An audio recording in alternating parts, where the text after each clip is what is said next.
Di pengantar rapat terbatas Rabu kemarin, Presiden Joko Widodo memberi arahan bagaimana seluruh pejabat di bidang perekonomian supaya pertumbuhan perekonomian Indonesia tidak minus. Sasaran pemerintah membantu sejumlah sektor ekonomi, terutama usaha kecil menengah dan padat karya, supaya tidak terjadi lagi pemutusan hubungan kerja di saat new normal.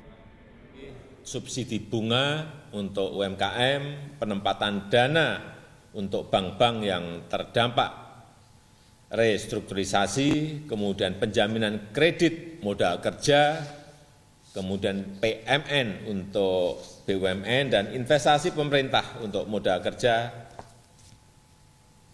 Saya harapkan, saya minta, dan saya ingin pastikan ini harus segera operasional di lapangan, segera dilaksanakan di lapangan.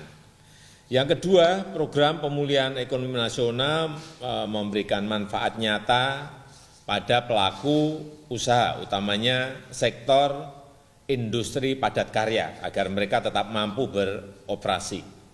Ini penting, dan mencegah terjadinya PHK yang masif. Karena itu, Presiden minta baik pemerintah maupun lembaga independen seperti Bank Sentral ikut berbagi beban dan risiko atas masalah ekonomi Indonesia di tengah pandemi COVID-19. Saya minta konsep berbagi beban. Sekali lagi saya minta konsep berbagi beban, sharing the pain, harus menjadi acuan bersama antara pemerintah, BI, OJK, perbankan, dan pelaku usaha harus betul-betul bersedia memikul beban, bergotong royong, bersedia bersama-sama menanggung risiko secara proporsional dan dilaksanakan dengan prinsip kehati-hatian, agar pelaku usaha, korporasi tetap mampu berjalan, PHK masif dapat kita cegah, dan sektor keuangan tetap stabil, dan tentu saja pergerakan roda ekonomi terus bisa kita jaga. Saat ini, meski perekonomian bersiap untuk bergerak, pandemi belum berakhir. Karena itu, lewat revisi peraturan Presiden, pemerintah menyiapkan anggaran penanganan dampak virus corona sebesar Rp677 triliun. Anggaran yang langsung berhubungan dengan penanganan COVID-19 senilai Rp87,55 triliun dimanfaatkan antara lain untuk insentif tenaga medis dan perpajakan sektor kesehatan.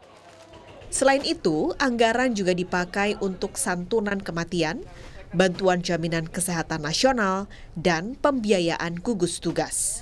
Diri dari bidang kesehatan sebesar 87,55 triliun, termasuk di dalamnya adalah untuk belanja penanganan COVID, tenaga medis, santunan kematian, bantuan iuran untuk jaminan kesehatan nasional, untuk pembiayaan gugus tugas, dan insentif perpajakan di bidang kesehatan. Rencana anggaran sudah ditetapkan. Besar dana sudah dialokasikan supaya pertumbuhan ekonomi Indonesia tidak minus. Dengan tak melupakan situasi masih dalam pandemi, sehingga anggaran kesehatan mesti tetap diprioritaskan. Tim Liputan, Kompas TV.